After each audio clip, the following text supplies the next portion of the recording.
It's not a long channeling, but it's important, especially for those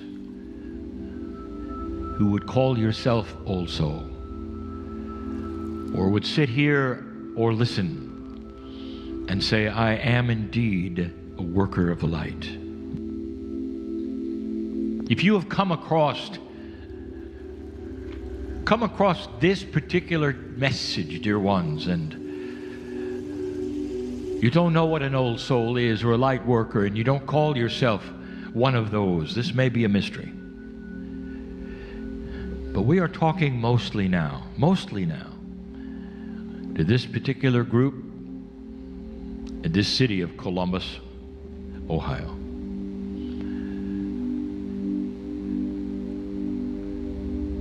The area is specific. All areas contain attributes that are different, dear ones, because you're in a different part of the continent or your family or your group or even of the planet. Sometimes a city will have collected together as a population and you wouldn't know it, but it's connected to another city through a strand that goes through the earth in a way that I cannot explain to you, and will come out the other side, not necessarily in a straight line. And there will be a confluence of consciousness where you will affect another city for what you do here. Sometimes you pull together areas around you. You are the hub, many times, of energies completely around you, depending upon where you are on the planet, depending upon the consciousness that is here. And we have said this wherever we have gone. My partner has put me into some places that were so profound, especially those places in Europe which have a history that is grand and great. It is 5 and 6 times as long as yours here. And you can imagine the things that have happened there and the culmination of energies that pile up there and the work that has to be done there. You can imagine the number of portals, if you want to call them that.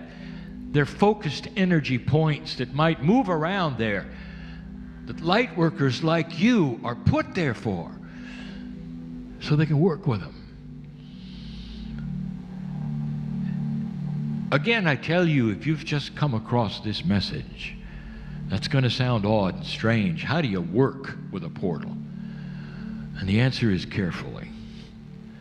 But with energy, you understand. Oh, old soul worker of the light, you know what to do. You become an anchor. You can imagine your hands stretched out, and in each hand you're holding things together. And that might sound odd or strange, but you know it's true. And that's what you do. Some of you know that you're put in a place to anchor, to hold together. And you are.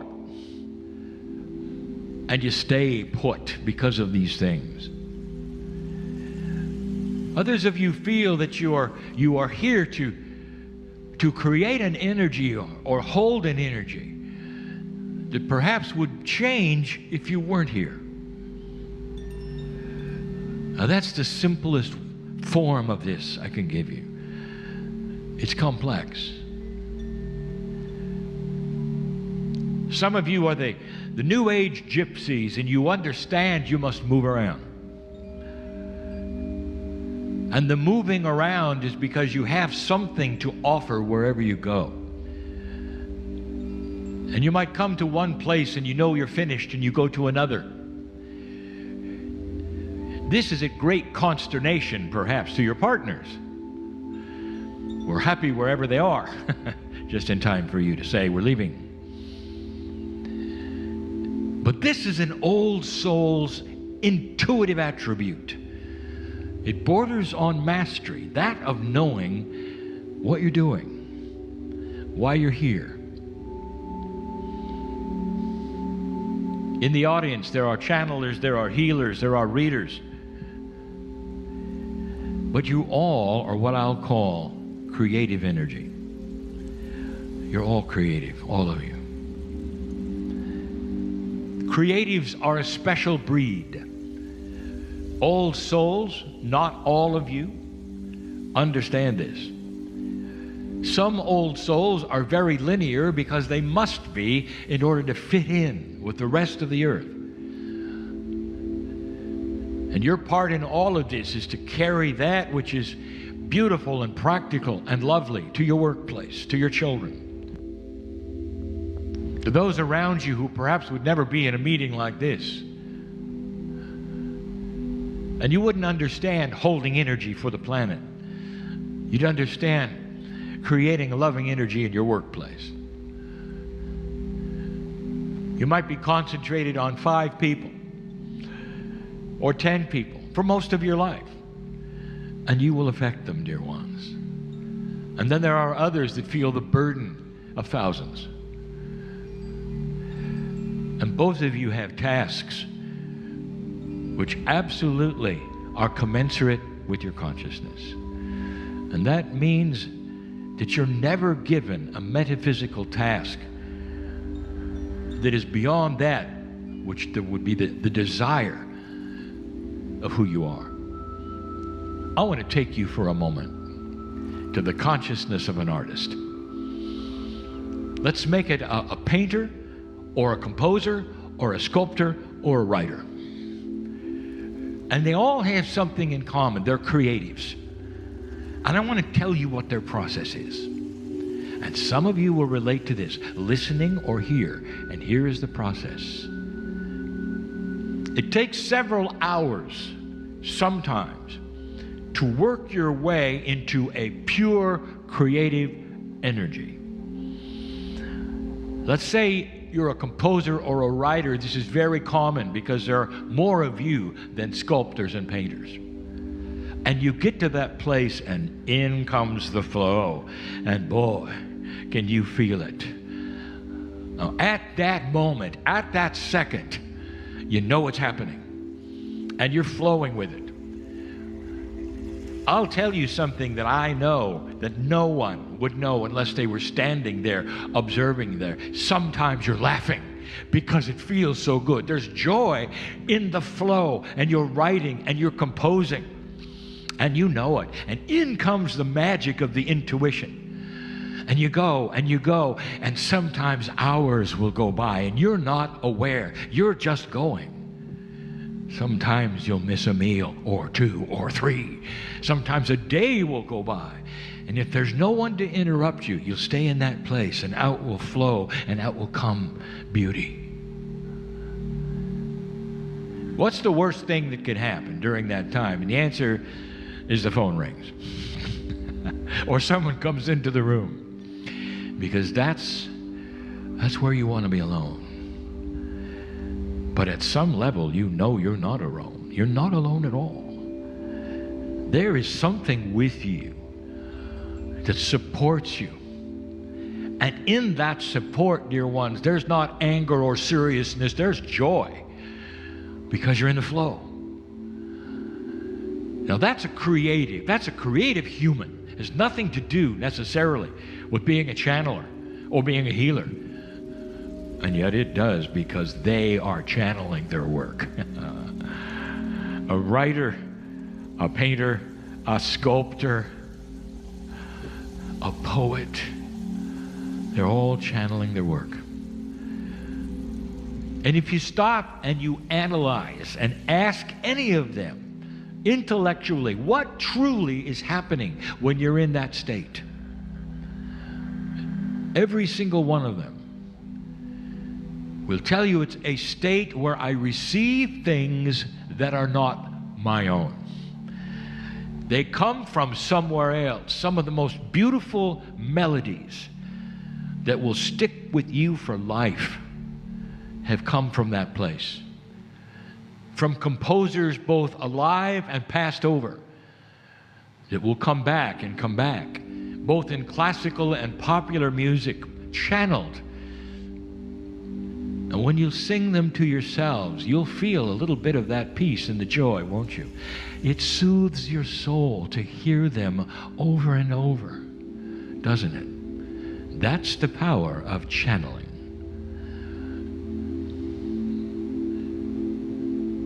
So now you're a metaphysical worker, and this audience or listening, I want you to apply the same attributes because they're there. You get to a certain place in that creativeness that is your own. And suddenly you know you have help, and suddenly you don't want to be disturbed. You don't want the phone to ring. You don't want anybody to say anything because it rips you out of that space. How do you know, channeler, healer, reader, writer of spirituality, how do you know when you're in that place? I will tell you, the first thing you will feel is joy. If you don't feel joy, you're not quite there. Or you're taking it too seriously. Because the true attribute of the purity of the creative source is release. And you release all of the burdens that you have in order to do the work. And here's what I want to tell you, because there are some of you that carry the burdens right into it. Let's say that you are a holder of the energy of this planet, of this area. Let's say you're an architect, and you know what that means. Let's say that you are part of holding things together, old soul, and you know it. And you say, I'm tired. Let me ask you, what are you tired of?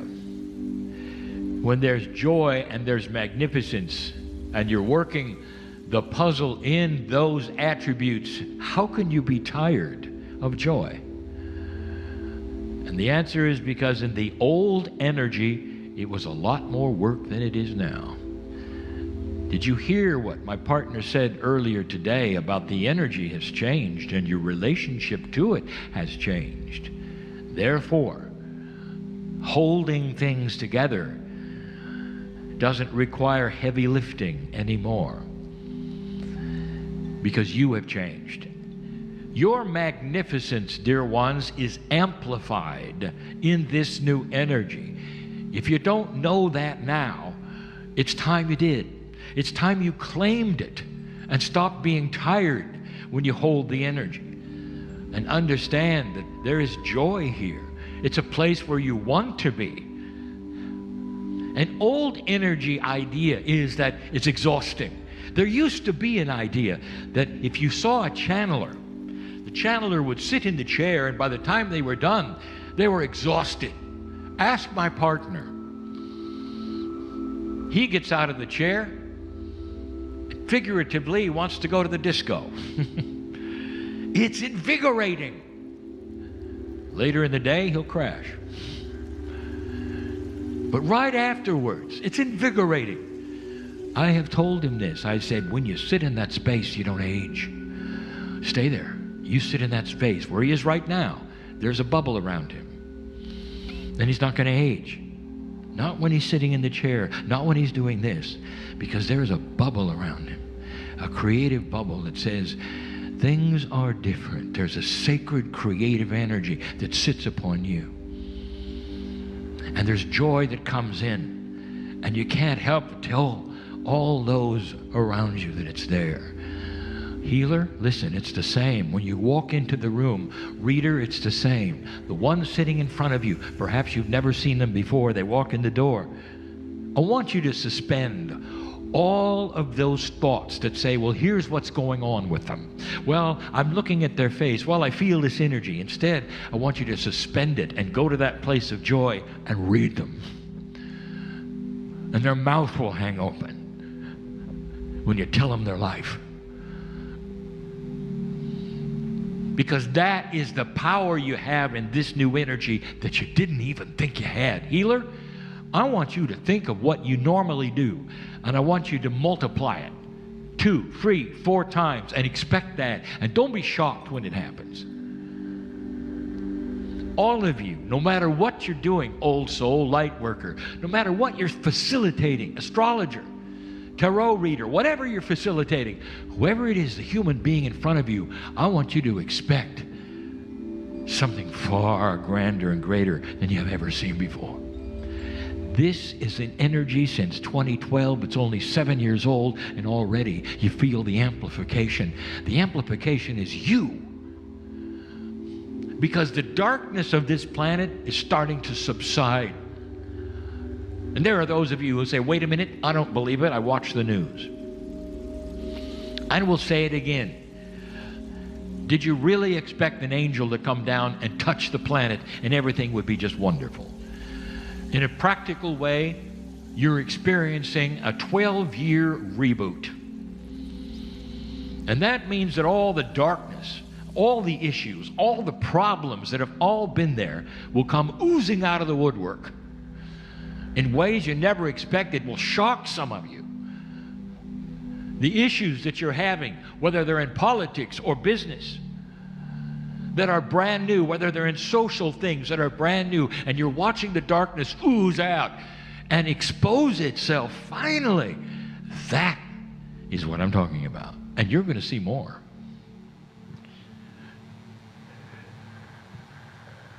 Certain systems are broken.